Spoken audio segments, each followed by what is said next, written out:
Olympic in the Winter Olympics is figure skating.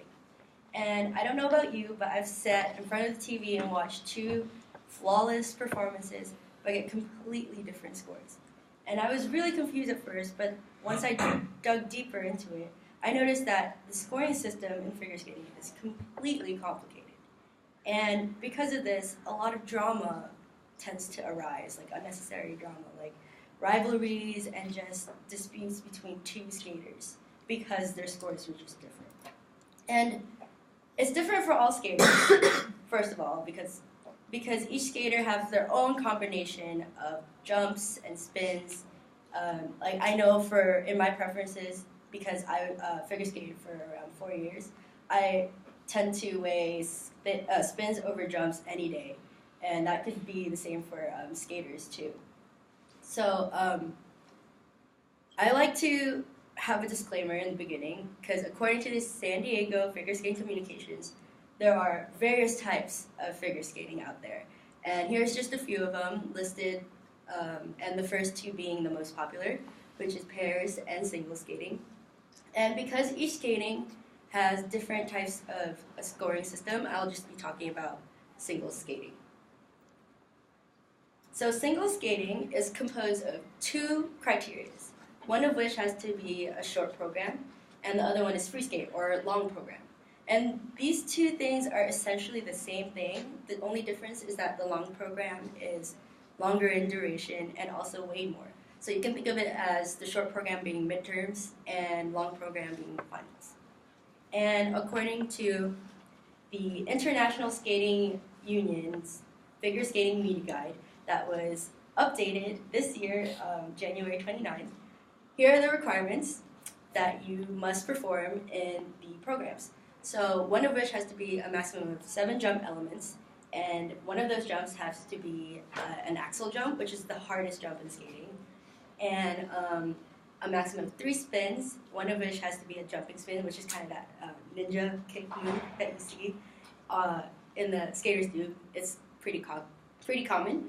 And a maximum of 1 step sequence and 1 choreographic sequence, which is how well you glide from point A to point B on the ice based on your footwork.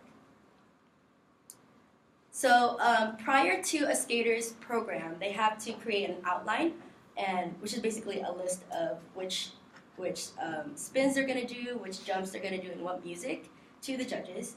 And from this, the judges can create their own scorecards, which is why each skater has a different score sheet and possible points that they can attain. So with this, there's judging for technical and presentation. Technical are points based on how difficult the program is and the quality of your execution. Like, did you rotate enough times, or did you have enough or the right form when you do your spin? And presentation,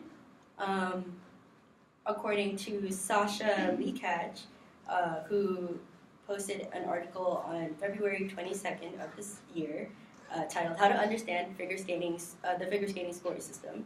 She states that there are factors such as skating skills, transitions, and interpretation of music is embedded with the presentation judging aspect. And this is where a bunch of drama can be rooted from, because skaters tend to rely on the presentation aspect, which is the artistry part, and they don't feel like they got the score that they deserve. And one example of this is from a video titled "How Figure Skating Scoring Rewards Risk Over Artistry," published by Vox on February 13th of this year as well. And here's a comparison of Mirai Nagasu and Brady Tennell. And the difference between these two skaters is that Mirai on the left attempted a triple axel, and Brady on the right attempted a double axel. Brady lands her double axel perfectly and beautifully, whereas Mirai kind of stumbles when she landed, and she still completed her rotations, but she just stumbled when she landed on after the jump. And despite the fact that she didn't land it as smoothly as Brady did, she still has a 2-point advantage over Brady simply because her jump was just more difficult to execute. And because of this, there are other controversies that are just similar because, as I stated before, skaters or fans just don't get the score that they felt like they deserved, and one of which is Yuna Kim versus Angelina Sotnikova, and Tanya Harding and Nancy Kerrigan, which is the most popular one. And I don't have time to go in depth into these, but in your own time, if you want to, you can research it on your own, or maybe even watch the Tanya movie that's about to come out. And all in all, the scoring system is complicated, as stated by Tara Lipinski, a 1998 gold medalist. She says that the current system values risks over artistry, which is weighing points over the purpose of skating, which is to skate. And I agree with her, and hopefully that when you find a figure skating video or watch the next Olympics, you can judge yourself on whether or not each skater deserved the score that they received.